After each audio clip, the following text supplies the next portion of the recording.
கிளைடரில் வந்து ஒரு சில நார்ம்ஸ் இருக்குது. அதில் நீங்கள் பேசிக்காக கற்றுக்க வேண்டியது leading edge, trailing edge. Leading எட்ஜ்னா முன்னாடி வருது. லீடிங் நீங்கள் பறக்கும் போது உங்களுக்கு முன்னாடி தெரியுது வந்து லீடிங், பின்னாடி வருது ட்ரைலிங். ஸோ நீங்கள் வந்து டேக் ஆஃப் பண்ணதுக்கப்புறம் இந்த ப்ளூ கலர் இருக்கு இல்லையா, அது மேலே இப்படி வந்துடும். ஸோ இது வந்து லீடிங் எட்ஜ். அந்த கீழே அந்த இது இருக்கு இல்லையா, அது வந்து ட்ரைலிங் எட்ஜ். கிளைடரில் ஓப்பனாக இருக்க ஒரே ஒரு பாயிண்ட் இது மட்டும்தான்.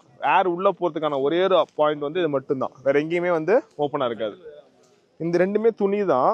இந்த செல்ஃப் ரீஃப் வந்து இந்த ஷேப் பண்ணலாங்க, இந்த அழகாக இருக்குது பாருங்களேன். அந்த மாதிரி நிற்கிறதுக்கு இந்த ரிஜிட் ஸ்ட்ரக்சர் கொடுக்கறதுக்கு இந்த செல்ஃப் ரீஃப் வந்து ஒர்க் பண்ணுது. அப்படி இல்லைனா இது ரெண்டும் ஒட்டிக்கும். ஸோ செல் ஓப்பனிங்க்கு இந்த செல் ரிஜிட்ஸ் வந்து ரொம்ப யூஸ்ஃபுல்லாக இருக்கும். ஒவ்வொரு செல்லுக்கு நடுவுலையும் ஓப்பன் பண்ணி பார்த்தீங்கன்னா கேப் இருக்கும். நீங்கள் பறக்கும் போது தேர் ஆர் சான்சஸ் ஒரு சைடு கொலாப்ஸ் ஆகிறதுக்கு 10%, 20%, 30% அந்த மாதிரி கொலாப்ஸ் ஆகிறதுக்கு சான்சஸ் இருக்குது. இந்த செல் ஓப்பனிங் என்ன பண்ணணும்னா, எந்த பக்கம் ப்ரெஷர் கம்மியாகும், கொலாப்ஸ் ஆனால் அந்த இடத்துல ப்ரெஷர் கம்மியாயிடும். ஸோ அந்த இடத்துக்கு வந்து ஆட்டோமேட்டிக்காக ஏர் வந்து உள்ளே போய் அந்த கொலாப்ஸ் ஆனதை ரெக்கவர் பண்ணி கொடுக்கும். இதுதான் இந்த செல் ஓப்பனிங்கோட பர்பஸா.